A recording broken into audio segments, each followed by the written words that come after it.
Hi, it's Les from PFT Northern.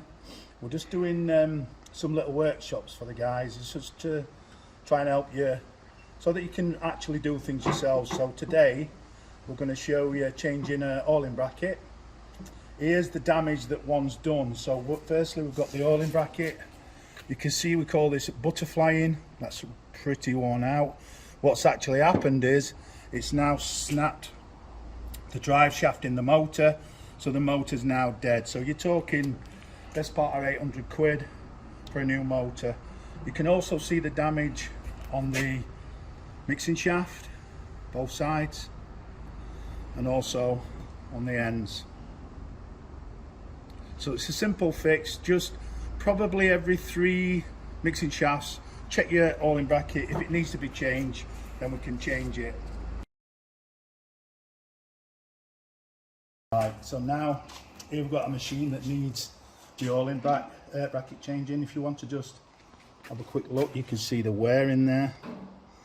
So this one needs changing because, you know, just for the cost of an oiling bracket, this is going to save quite a lot of money. The way we take this off is just 2 bolts. There's one there and then one the opposite side, and obviously there's a nut on the other side. So you're going to need 13mm socket, 13mm spanner. We're going to remove the cowling first. Spanner on the opposite side. Luckily this one's quite loose. Sometimes they're a bit of a problem, so you need to spray a bit of material on there, a bit of WD-40. And there's one removed. I tend to just spray them a little bit just for when I put them back on. So the next one is here. Again, luckily this one is loose. Not always that lucky.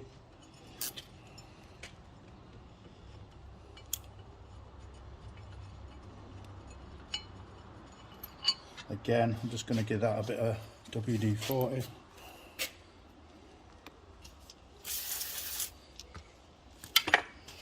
Now the cowling cover can come off. Sometimes you do have a bit of dirt in there. You can just clean it off before you put it back in, it will help. As you can see, these nuts are more difficult to get to. Again, it's still a 13. Luckily. And again, it seems we're in luck again. This one is loose. The next one at the top, it's sometimes hard to get your socket set on, so we tend to use a couple of spanners for this one. Again, I'm just hoping we're in a position where it's not so solid.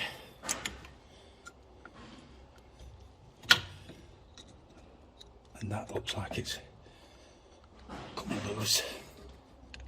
Now it's slipping on there.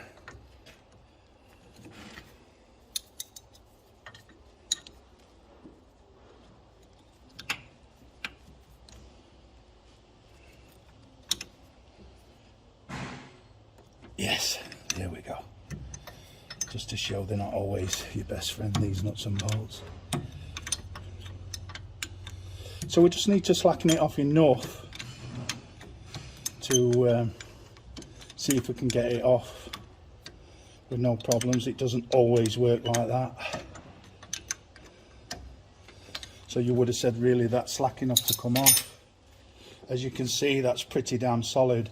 There is a trick that we can use to get this off, and I'm going to show you this trick. We're going to completely take this nut off. Because it's solid, it doesn't want to come off.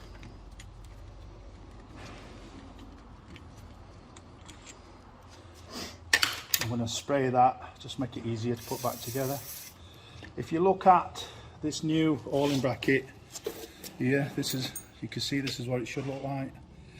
If you look here, you can just see there's a little block what I'm going to actually do is place the nut in there, put the bolt through there, and then we're going to use the bolt, nut and bolt, to take this off. So this nut's going in there. We're putting the bolt through.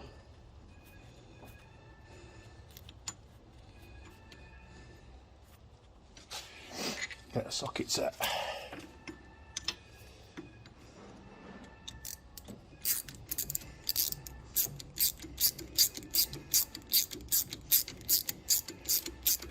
If you look now, you'll see that the threads are coming through. This is now going to act like a little jack. It's going to open it up so we can easily remove the all-in bracket.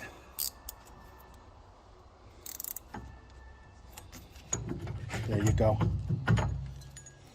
That's that removed. And you can see it's got some wear on there. I'm going to quickly clean around it. Put a bit of WD on there.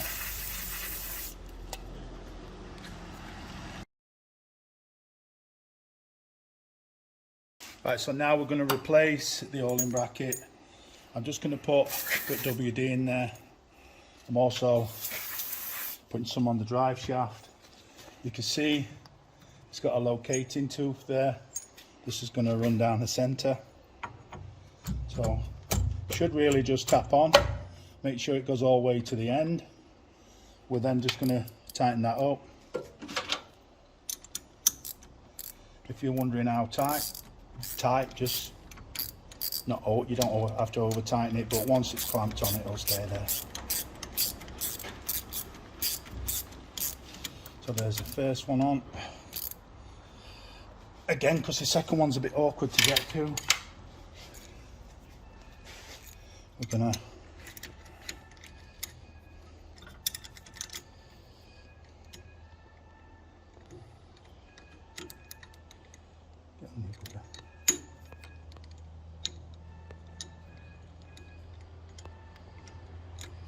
get loose that one.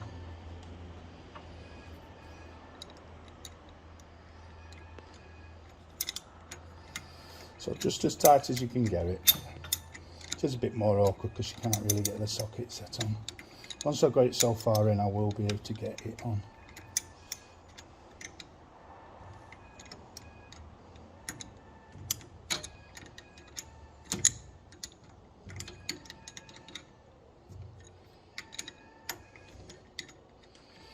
So you need to remember, you need to keep having a look at this.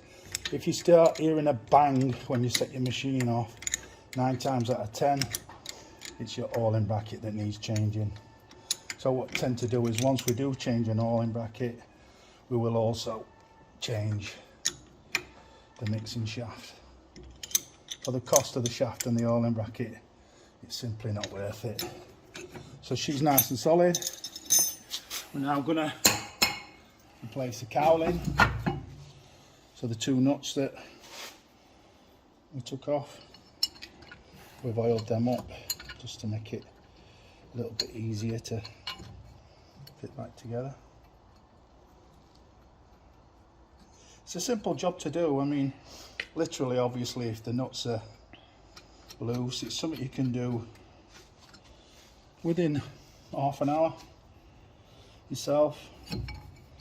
And I assure you, it's happened to a lot of us where we have snapped the drive shaft. It's not funny really when the costings are upwards of £800–900 with the damage.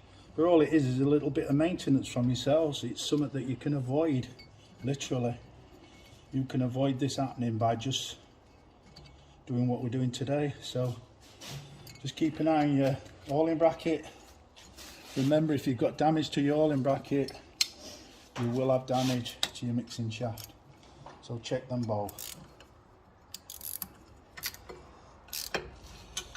So once these are tightened up,